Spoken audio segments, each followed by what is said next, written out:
ನಮಸ್ಕಾರ ದೋಸ್ತ್ರ. ಹಿಂದಿನ ಬ್ಲಾಗಲ್ಲಿ ನಾವೆಲ್ಲ ಕೊಡಚಾದ್ರಿ ಬೆಟ್ಟ ಹತ್ತಿ ಇಳಿದ್ವಿ. ಅದಾದಮೇಲೆ ಜೀಪಲ್ಲಿ ನಮ್ಮನ್ನ ಕರ್ಕೊಂಡು ಬಂದು ಇಲ್ಲಿ ಒಂದು ಕಡೆ ಎಂಟ್ರಿ ಪಾಯಿಂಟ್ ಹತ್ರ ಬಿಟ್ಟರು. ಈ ಹರಿಯೋ ನೀರಿನ ದಂಡೆಯ ಪಕ್ಕದಲ್ಲಿ ಕೂತ್ಕೊಂಡು ನಾವೆಲ್ಲರೂ ಊಟ ಮುಗಿಸ್ಕೊಂಡ್ವಿ. ನಮ್ಮ ಊಟ ಎಲ್ಲ ಮುಗಿಸ್ಕೊಂಡು ಸ್ಟಾರ್ಟ್ ಮಾಡಿದ್ವಿ ನಮ್ಮ ಅಸಲಿ ಅಡ್ವೆಂಚರ್. ಕೊಡಚಾದ್ರಿಯಲ್ಲಿ ನಿಜವಾದ ಮಜಾ ಇರೋದೇ ಈ ಒಂದು ಹಿಡ್ಲುಮನೆ ವಾಟರ್ ಫಾಲ್ಸ್ ಟ್ರೆಕ್ಕಲ್ಲಿ. ಇದರ ರೀಸನ್ ನಿಮಗೆ ಈ ಪೂರ್ತಿ ವ್ಲಾಗ್ ನೋಡಿದ್ರೆ ಗೊತ್ತಾಗುತ್ತೆ. ನಾವು ಸ್ಟಾರ್ಟ್ ಮಾಡಿದ ಪಾಯಿಂಟಿಂದ ಹಿಡ್ಲುಮನೆ ವಾಟರ್ ಫಾಲ್ಸ್ ತಲುಪಕ್ಕೆ 4ರಿಂದ 5 ಕಿಲೋಮೀಟರ್ ಆಗುತ್ತೆ. ನಾವು ಶುರು ಮಾಡಬೇಕಾದ್ರೆ ಅಗಲ ಇದ್ದಿದ್ದ ದಾರಿ ನಾವು ಕಾಡಿನ ಮಧ್ಯೆ ಹೋಗ್ತಾ ಹೋಗ್ತಾ ಸಣ್ಣದಾಗ್ತಾ ಹೋಯಿತು.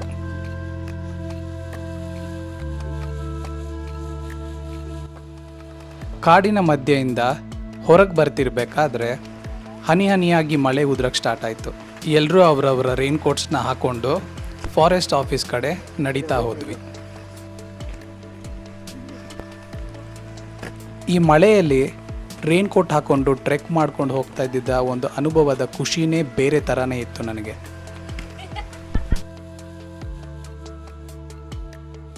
ಇಲ್ಲಿ ಮುಂದೆ ಕಾಣಿಸ್ತಿದೆ ಅಲ್ಲ, ಈ ಹೆಂಚಿನ ಮನೆಯೇ ಫಾರೆಸ್ಟ್ ಚೆಕ್ ಪಾಯಿಂಟ್. ಇಲ್ಲಿ ನಾವು ಆನ್ಲೈನಲ್ಲಿ ರಿಜಿಸ್ಟರ್ ಮಾಡಿದ ಡೀಟೇಲ್ಸ್ ಮತ್ತು ನಮ್ಮ ID ಕಾರ್ಡು ಹಾಗೂ ನಮ್ಮ ಬ್ಯಾಗ್ಗಳನ್ನೆಲ್ಲ ಚೆಕ್ ಮಾಡಿ ಮುಂದೆ ಕಳಿಸ್ತಾರೆ. ಯಾವುದೇ ಥರದ ಪ್ಲಾಸ್ಟಿಕ್ಸನ್ನು ಇಲ್ಲಿ ಅಲೌ ಮಾಡಲ್ಲ.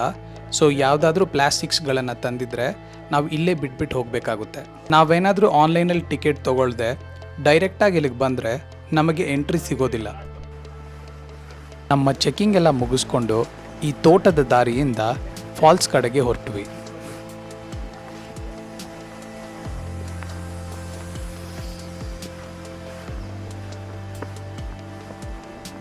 Careful, it's slippery. ಇಲ್ಲಿಂದ ವಾಟರ್ ಫಾಲ್ಸ್ ತಲುಪಕ್ಕೆ 1.5ರಿಂದ 2 ಕಿಲೋಮೀಟರ್ ಆಗುತ್ತೆ.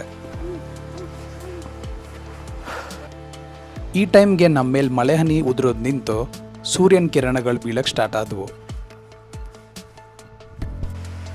ಈ ನೀರಿನ ಹರಿವೇನು ನೋಡ್ತಾ ಇದ್ದೀರಲ್ಲ, ಈ ನೀರು ಹಿಡ್ಲುಮನೆ ವಾಟರ್ ಫಾಲ್ಸಿಂದ ಬರ್ತಿರೋದು. ಈ ನೀರಿನ ದಾರಿಯಲ್ಲೇ ನಾವು ಟ್ರೆಕ್ ಮಾಡ್ಕೊಂಡು ಹೋಗೋದು. ಮುಂದೆ ಈ ಒಂದು ದಾರಿ ಇನ್ನೂ ಚಾಲೆಂಜಿಂಗ್ ಆಗಿರುತ್ತೆ.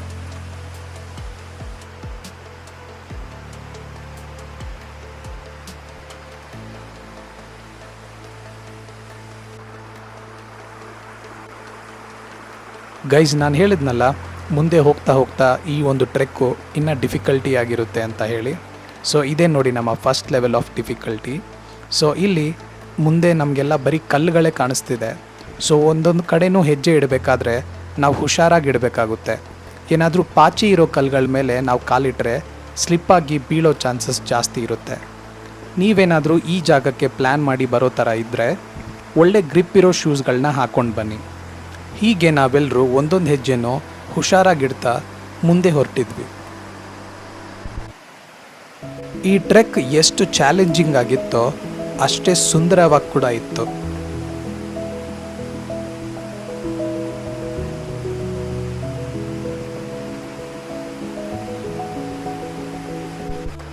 ನಾವು ಮುಂದೆ ಹೋಗ್ತಾ ಹೋಗ್ತಾ ದಾರಿ ಇನ್ನೂ ಹೆಚ್ಚು ಚಾಲೆಂಜಿಂಗ್ ಆಗಿತ್ತು. ಇನ್ನ ಮೇಲೆ ಇದೆನಾ?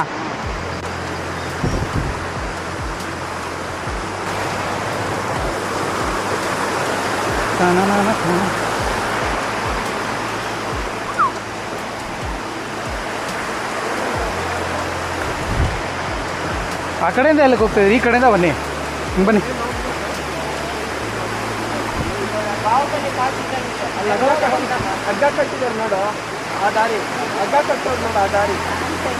ಹಗ್ಗ ಎಲ್ಲ ಹಿಡಿಬೇಕಾ? ಫುಲ್ ಅಡ್ವೆಂಚರಸ್ ಆಗಿದೆ.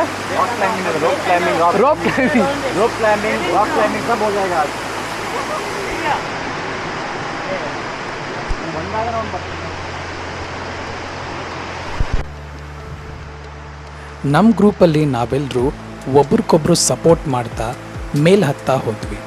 ನಮ್ಮ ಟ್ರೆಕ್ಸ್ ಲೀಡ್ ಕೂಡ ತುಂಬ ಸಪೋರ್ಟಿವ್ ಆಗಿದ್ದರು.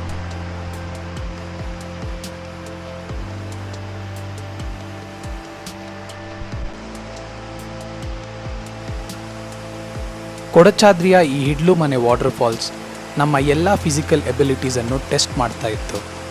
ರೋಪ್ ಕ್ಲೈಂಬಿಂಗ್, ರಾಕ್ ಕ್ಲೈಂಬಿಂಗ್ ಎಲ್ಲನೂ ಮಾಡ್ತಾ ಹೋದ್ವಿ.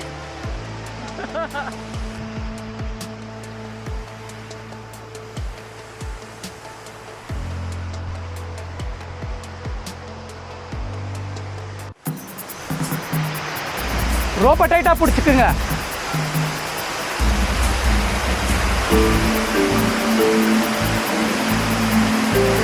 ನೀವು ಹೋಗಿ ಬ್ರೋ, ನಾನು ಬರ್ತೀನಿ. ಹಾಂ,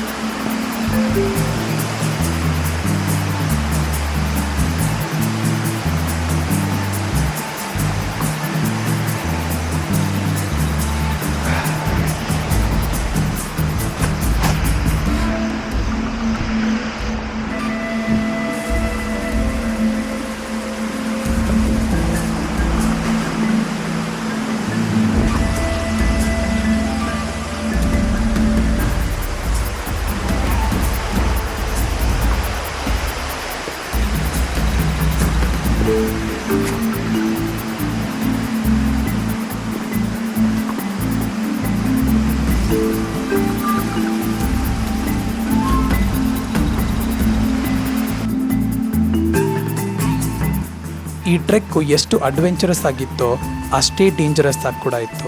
ಇಲ್ಲಿಂದ ಏನಾದರೂ ನಾವು ಸ್ಲಿಪ್ಪಾಗಿ ತೆಳಗೆ ಬಿದ್ದರೆ ನಮ್ಮ ಕೈಕಾಲು ಮುರ್ಕೊಳ್ಳೋದಂತೂ ಗ್ಯಾರಂಟಿ. ನೀವೇನಾದರೂ ನಿಮ್ಮ ಫ್ರೆಂಡ್ಸ್ಗಳ ಜೊತೆ ಇಲ್ಲಿಗೆ ವಿಸಿಟ್ ಮಾಡೋಕ್ಕೆ ಪ್ಲ್ಯಾನ್ ಮಾಡ್ತಿದ್ರೆ ಟ್ರೆಕ್ ಮಾಡುವ ವೇಳೆ ಯಾರೂ ಚೇಷ್ಟೆ ಅಥವಾ ತುಂಟಾಟ ಮಾಡೋಕ್ಕೆ ಹೋಗಬೇಡಿ.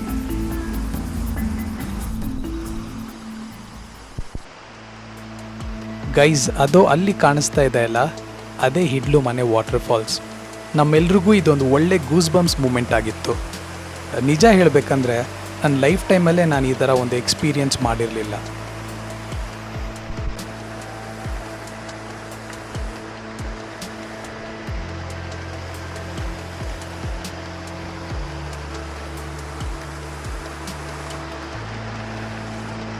ಇನ್ನೇನು ಫ್ಯೂ ಮೀಟರ್ಸಲ್ಲಿ ವಾಟರ್ ಫಾಲ್ಸ್ ಇದೆ, ಬೇಗ ಬೇಗ ಹೋಗಿ ತಲುಪೋಣ ಅಂತ ಅಂದ್ಕೊಂಡ್ರೆ ಈ ಮಧ್ಯೆ ಇರೋ ಕಲ್ಲುಗಳು ಮತ್ತು ಮರದ ಕೊಂಬೆಗಳು ಅದಕ್ಕೆ ಅವಕಾಶ ಮಾಡಿಕೊಡ್ತಿರ್ಲಿಲ್ಲ. ಇದರ ಮಧ್ಯೆ ನಮ್ಮ ಗ್ರೂಪಿನಿಂದ ಇಬ್ಬರು ಕಾಲ್ ಜಾರಿ ಬಿದ್ದರು. ಹೀಗಾಗಿ ನಾವು ಇನ್ನೂ ಜಾಗ್ರತೆಯಿಂದ ಹೋಗಬೇಕಾಯಿತು. ಆ್ಯಂಡ್ ಫೈನಲಿ ನಾವು ರೀಚ್ ಆದ್ವಿ ಕೊಡಚಾದ್ರಿಯ ಅತಿ ಸುಂದರವಾದ Hidlu Mane water falls.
Water ಫಾಲ್ಸಲ್ಲಿ 30 to 45 ಮಿನಿಟ್ಸ್ ಟೈಮ್ ಸ್ಪೆಂಡ್ ಮಾಡಿ ಮತ್ತೆ ತೆಳಗೆ ಟ್ರೆಕ್ ಮಾಡೋಕ್ಕೆ ಸ್ಟಾರ್ಟ್ ಮಾಡಿದ್ವಿ.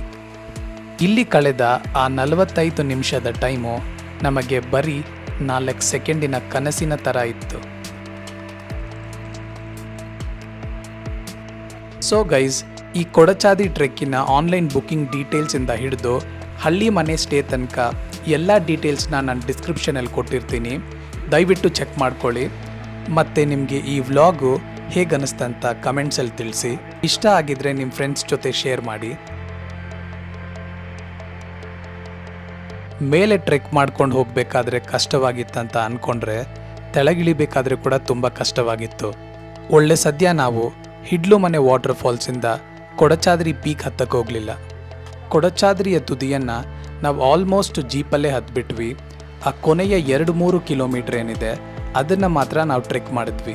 ನಾವೇನಾದರೂ ಹಿಡ್ಲುಮನೆ ವಾಟರ್ ಫಾಲ್ಸಿಂದ ಕೊಡಚಾದ್ರಿ ಪೀಕಿಗೆ ಹೋಗಿದ್ರೆ ತುಂಬಾ ಕಷ್ಟ ಆಗಿರೋದು. ನೀವೇನಾದರೂ ಹೋಗೋಕ್ಕೆ ಪ್ಲ್ಯಾನ್ ಮಾಡ್ತಿದ್ರೆ ನಿಮಗೂ ನಾನು ಸಜೆಸ್ಟ್ ಮಾಡೋದು ಇದನ್ನೇ. ಫಸ್ಟು ಕೊಡಚಾದ್ರಿ ಪೀಕನ್ನು ಜೀಪಲ್ಲಿ ಹತ್ತಿ ಹೋಗಿ ನೋಡ್ಕೊಂಡು ಬಂದುಬಿಡಿ. ಅದಾದಮೇಲೆ ಹಿಡ್ಲುಮನೆ ವಾಟರ್ ಫಾಲ್ಸ್ ಟ್ರೆಕ್ ಮಾಡಿ. ಯಾಕಂದರೆ ನೀವು ಮೈ ನೆನೆಸ್ಕೊಂಡು ಕೊಡಚಾದ್ರಿ ಪೀಕನ್ನು ನೋಡೋಕ್ಕೆ ಹೋಗಿದ್ರೆ ಸ್ವಲ್ಪ ಕಷ್ಟ ಆಗ್ಬೋದು. ಇದಿಷ್ಟು ನನ್ನ ಕೊಡಚಾದ್ರಿಯ ಎಕ್ಸ್ಪೀರಿಯನ್ಸ್ ಆಗಿತ್ತು. ನಾನು ನಿಮಗೆ ಸಿಗ್ತೀನಿ ನೆಕ್ಸ್ಟ್ ವ್ಲಾಗಲ್ಲಿ. ಅಂಟಿಲ್ ದೆನ್ ಟೇಕ್ ಕೇರ್, ಬಾಯ್.